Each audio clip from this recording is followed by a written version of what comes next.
Jangan di-skip dulu, kalian harus tonton kisah iblis menuntun sahabat Rasulullah yang buta menuju masjid untuk sholat berjamaah. Pada suatu hari, Abdullah bin Ummi Maktum mengajukan dispensasi untuk tidak melaksanakan sholat berjamaah 5 waktu di masjid, sebagaimana layaknya laki-laki muslim balik lainnya, karena tidak adanya penuntun jalan baginya yang buta dan juga karena kesehatannya yang terus menurun, dan rumahnya juga cukup jauh dari masjid. Ya Rasulullah, saya tidak memiliki penuntun jalan untuk bisa mendatangi sholat 5 waktu berjamaah di masjid, karena mata saya buta dan kesehatan saya juga menurun, dan juga rumah saya cukup jauh dari masjid. Dengan kondisi seperti itu, apakah saya memiliki keringanan untuk bisa menjalankan sholat di rumah? Urai Abdullah bin Ummi Maktum kepada Rasulullah. Ya, jawab Rasulullah singkat dan jelas. Mendengar jawaban Rasulullah tersebut, Abdullah bin Ummi Maktum langsung pamit kepada Rasulullah dan beranjak keluar, tetapi tiba-tiba Rasulullah memanggilnya kembali. Wahai Abdullah, apakah engkau mendengar seruan untuk sholat 5 waktu?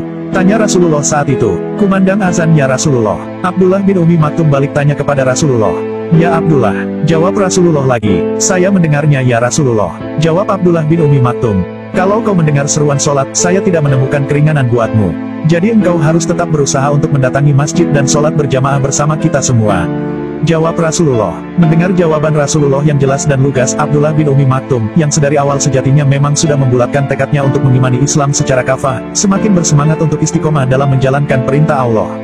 Abdullah bin Ummi Maktum memang tidak bisa melihat apapun, termasuk jalanan berbatu yang wajib dilaluinya untuk menuju masjid, tapi telinganya tetap mendengar kumandang azan sebagai seruan untuk mendirikan sholat berjamaah 5 waktu di masjid.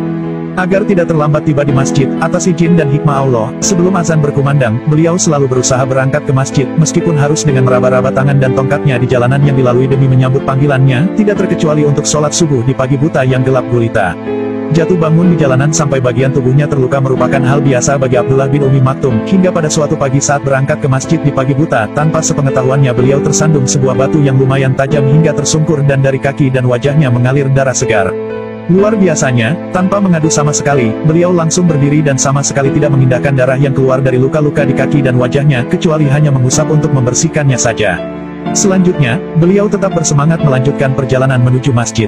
Beberapa saat setelah berjalan dengan sedikit terlatih-tatih karena lukanya, tiba-tiba datang seorang laki-laki ramah yang memegang tangannya dan terus menuntun jalan beliau sampai ke masjid.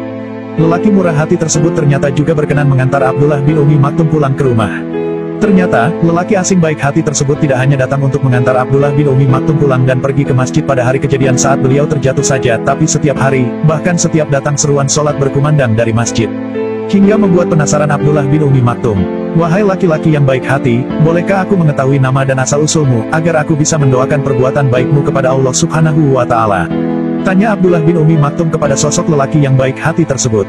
Kau tidak perlu mengetahui nama dan asal-usulku dari mana, dan jangan juga mendoakanku, karena sesungguhnya aku ini iblis.